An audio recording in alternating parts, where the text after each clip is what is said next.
एक चीज लेकिन बड़ा दिलचस्प है कि एक विधायक के रूप में आपको ऊपर भरोसा नहीं हो सका, लेकिन एक सांसद के रूप में भरोसा किया गया। यह जन सैलाब देखकर आपको पता चल गया होगा कि आने वाला दिन क्या होगा। अपने ही पार्टी के खिलाफ जो है चुनाव मैदान में उतरे थे, लेकिन इन सब के बावजूद आपको ऊपर भरोसा जताया पार्टी ने। नेता को पता चला कि नहीं हम गलती कर बैठे हैं, इसलिए उन्होंने फिर मुझे उम्मीदवार बनाया। जो पहले से सांसद महोदय हैं न किसी के यहाँ वोट मांगने जाते हैं और न जीतने के बाद किसी के आदाब सलाम करने जाते हैं, न समाचार पूछने जाते हैं। यहाँ एक मेडिकल कॉलेज खुलने वाला था, इनके चुप रहने के वजह से वो दूसरे जिला में चला गया, बन गया। उनका काम सिर्फ टीवी पर है बस, और सोचते हैं कि गरीब को पैसा देकर वोट ले लेंगे, तो इस बार पैसा भी लेगा लोग और बाकी काम तो यही लोग बताएगा, हम नहीं बताएंगे। मोती झील एक शहर, मोतिहारी शहर वासियों की एक बड़ा इशू है, उसको लेकर कुछ प्लानिंग है, कुछ स्ट्रेटेजी है? नमस्कार, एसटीवी न्यूज़ पर आप देख रहे हैं तमाशा 2024 का। मैं हूं अंसारुल हक और तमाशा 2024 का लोकसभा चुनाव की बड़ी कवरेज में आज हम बात करने जा रहे हैं मोतिहारी लोकसभा के जो विपक्ष के उम्मीदवार हैं, वीआईपी पार्टी के उम्मीदवार डॉक्टर राजेश कुशवाहा इस वक्त हमारे साथ हैं और ये चुनावी कैंपेन में निकले हुए हैं। और इनके काफिले के साथ हम जो है जब यहाँ पहुँचे तो कई सारे लोग, ये जमुनिया गांव है पिपरा विधानसभा क्षेत्र का, तो यहाँ पे पूरा जो है समर्थकों के साथ ये घिरे हुए हैं।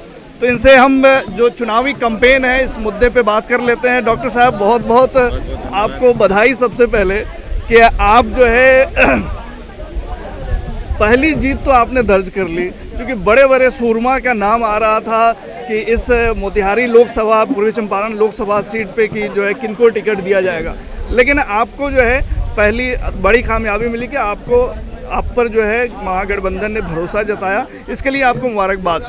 कैसा चल रहा है चुनावी कैंपेन? बहुत बहुत धन्यवाद। चंपारण के लोगों के डिमांड पर, लोगों के कहने पर महागठबंधन के आदरणीय लालू जी, तेजस्वी जी, वीआईपी सिपुरिमो मुकेश जी ने मुझे उम्मीदवार बनाकर भेजा है।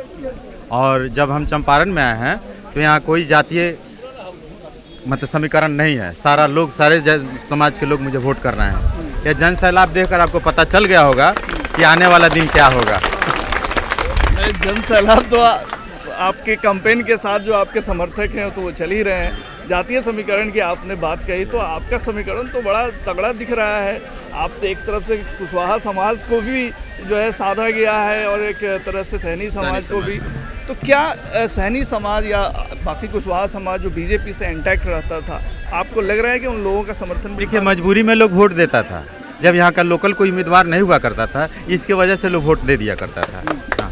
और हम पहले एमएलए रह चुके हैं और सारे जाति धर्म से हटकर सारे लोगों का मान सम्मान किए हैं, इसलिए चंपारण के लोगों का भरोसा है हम पर और जिसका नतीजा आप देख रहे हैं सामने। तो सब जो ये लोकसभा क्षेत्र है मोतिहारी, वो बहुत इम्पोर्टेंट लोकसभा क्षेत्र है, बहुत इम्पोर्टेंट लोकसभा क्षेत्र है। जो आपके सामने प्रतिद्वंदी हैं, जो आपके सामने जो विपक्ष उम्मीदवार हैं, राधा मोहन सिंह एक कद्दावर नेता है, वो नेशनल में सेंट्रल में मिनिस्टर भी रह चुके हैं। तो लड़ाई अपनी कितनी आसान, कितनी मुश्किल देख रहे हैं? लोग जो कह ले कि मेरे लिए तो चुनाव आसान है, चुनाव हम नहीं लड़ रहे हैं, यहाँ का ये सारे जनता मालिक लोग लड़ रहे हैं। हाँ। उनकी उपलब्धियां जो रही हैं या फिर उन्होंने जो नहीं किया, ये सब क्या कुछ? देखिए, छोटा चुनाव हो बड़ा चुनाव हो, कोई भी उम्मीदवार जनप्रतिनिधि जब चुनाव मैदान में आता है तो पब्लिक के बीच जाकर दुआ सलाम करता है, लेकिन जो पहले से सांसद महोदय हैं न किसी के यहाँ वोट मांगने जाते हैं और न जीतने के बाद किसी के आदाब सलाम करने जाते हैं, न समाचार पूछने जाते हैं। विकास की बात तो दूर रही, किसी गरीब के यहाँ एक गिलास पानी तक पीने नहीं जाते हैं। चंपारण का लोग मूड बना लिया है, बदलाव करना है, करना है। बहुत समर्थक डॉक्टर राजेश कुशवाहा के काफ़ी उत्साहित हैं और हम अपने कैमरा सहयोगी से कहेंगे कि आसपास की तस्वीरें भी वो दिखाएं कि किस तरह से यहाँ पे, जहाँ पे हम लोग इंटरव्यू कर रहे हैं, किस तरह से समर्थकों में एक उत्साह नज़र आ रहा है। डॉक्टर साहब, मेन मुद्दा की अगर बात करें लोकसभा क्षेत्र की, तो आप क्या देख रहे हैं?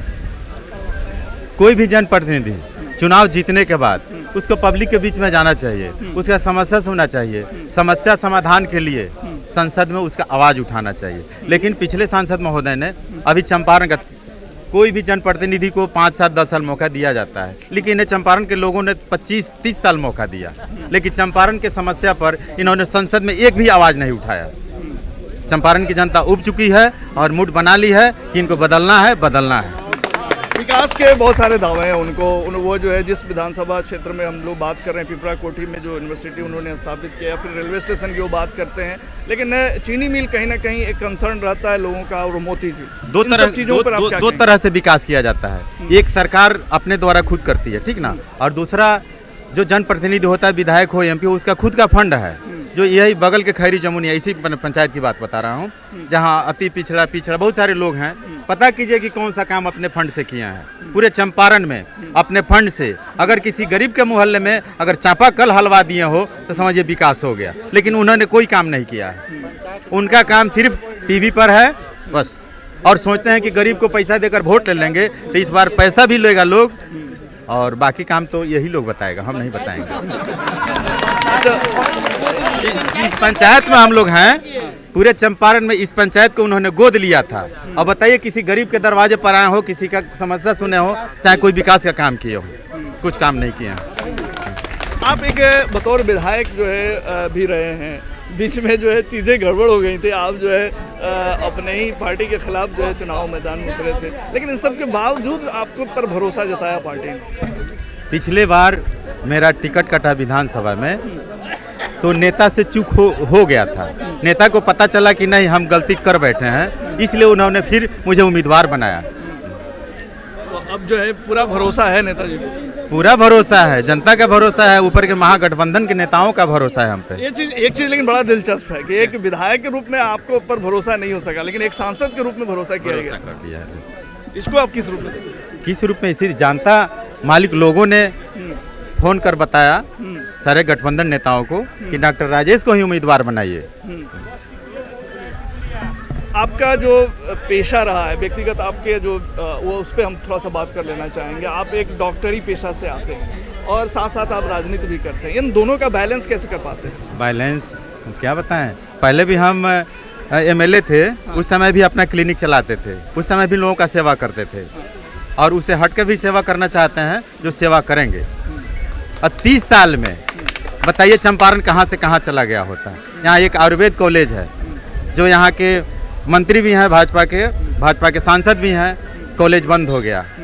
यहाँ एक मेडिकल कॉलेज खुलने वाला था, इनके चुप रहने के वजह से वो दूसरे जिला में चला गया, बन गया।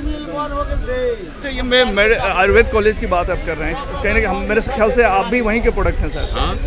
तो वो कॉलेज आज बंद है, इसके लिए आप क्या करेंगे? अब जीतेंगे तो बहुत सारा समस्या जनता के बीच आएंगे, समस्या सुनेंगे, समाधान का फुल प्रयास करेंगे। मोती झील एक शहर, मोतिहारी शहर वासियों की एक बड़ा इशू है, उसको लेकर कुछ प्लानिंग है, कुछ स्ट्रेटेजी है? मोती झील के नाम पर हर वर्ष उगाही होता है करोड़ों अरबों में, जो मोतिहारी के लोगों को पता नहीं है। कुछ लोगों को पता है, कौन मुंह खोले, क्या बोले, कहाँ जाए, मजबूरी थी। अब लोग जनता मूड बना लिया है कि नहीं बदलाव करना है। एक चीज़ जो है, एक चीज़ और महत्वपूर्ण है, जैसे बार बार चीनी मिल का मुद्दा उठाया जाता है, आपकी तरफ से क्या चीनी मिल जैसे मुद्दे पर जो है कोई है प्रायोरिटी? मैं बता रहा हूँ, जिस देश का प्रधानमंत्री ही झूठ बोलता हो, बाकी लोग का क्या हाल होगा बोलिए। जिस देश का प्रधानमंत्री ही झूठ बोलता हो, आज जनता मालिक दिया चीनी मिल खोलवाने के लिए, और जनप्रतिनिधि उस सारा प्रॉपर्टी खरीद लिया, कैसे विकास होगा? ठीक है, बहुत बहुत शुक्रिया। जनता आपको जो है बुला रही है, और जो है जनता में काफ़ी ज़्यादा उत्साह देखने को मिल रहा है, चारों तरफ से लोगों से घिरे हुए हैं, और ऐसे माहौल में इनका इंटरव्यू हम कर रहे हैं। ये जमुनिया गांव है, निसंदेह लोगों में जो है, जो इनके समर्थक हैं या इनके कैंपेन के साथ जो लोग चल रहे हैं, उनमें एक अलग तरह का उत्साह जरूर देखने को मिल रहा है। तो डॉक्टर राजेश कुशवाहा यहाँ पे एक मजबूत दावेदार के रूप में है, और सीधी लड़ाई राधा मोहन सिंह से डॉक्टर राजेश की देखी जा रही है। तो क्या कुछ होता है ये आने वाला वक्त बताएगा।